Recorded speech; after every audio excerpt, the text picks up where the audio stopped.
Good morning കുട്ടികളെ. അല്ല, എന്തിനാ അപ്പുക്കുട്ട എങ്ങനെ കരയണത്? ഇത് നമ്മൾ അങ്കലാടി ഒന്നല്ലേ, ഇപ്പൊ നമ്മൾ LKG എത്തിക്കണേ. നീ ഇങ്ങനെ കരഞ്ഞു കുത്തിരിക്കുക?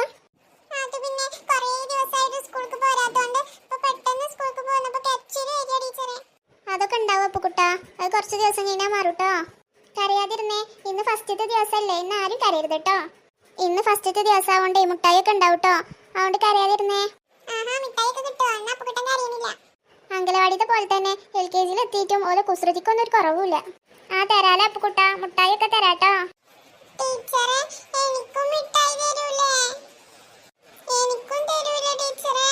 നിങ്ങൾക്ക് എല്ലാവർക്കും തരും, അപ്പുക്കുട്ടന് മാത്രമൊന്നുമല്ല, എല്ലാവർക്കും തരും ക്ലാസ് കേട്ടോ. എന്റെ മക്കളെ തന്നെയാണ് പ്രാവശ്യം ടീച്ചർ പഠിപ്പിക്കണത് കേട്ടോ, അതുകൊണ്ട് നിങ്ങളെ പേരൊക്കെ ചെറിയ. പുതിയ കുട്ടികളൊന്നും ഇല്ലല്ലോ? ഇല്ല ടീച്ചറെ, ഞങ്ങൾ തന്നെ ഉള്ളൂ. ടീച്ചർക്ക് പേരൊക്കെ അറിയാം, എന്നാലും ഒന്നും കൂടെ നിങ്ങളുടെ പേരൊക്കെ പറഞ്ഞേ. ഞാൻ അപ്പുക്കുട്ടൻ. ഞാൻ വിഷ്ണുക്കുട്ടൻ. എന്റെ പേര് അബു. എന്നാ മക്കളിരുന്നോ. Good boys. എന്നാ നമുക്ക് ക്ലാസ് തുടങ്ങാല്ലേ? ടീച്ചറുടെ പേര് അറിയില്ല എല്ലാവർക്കും, ഇനി ഞാൻ പറഞ്ഞേണ്ട ആവശ്യമൊന്നുമില്ലല്ലോ.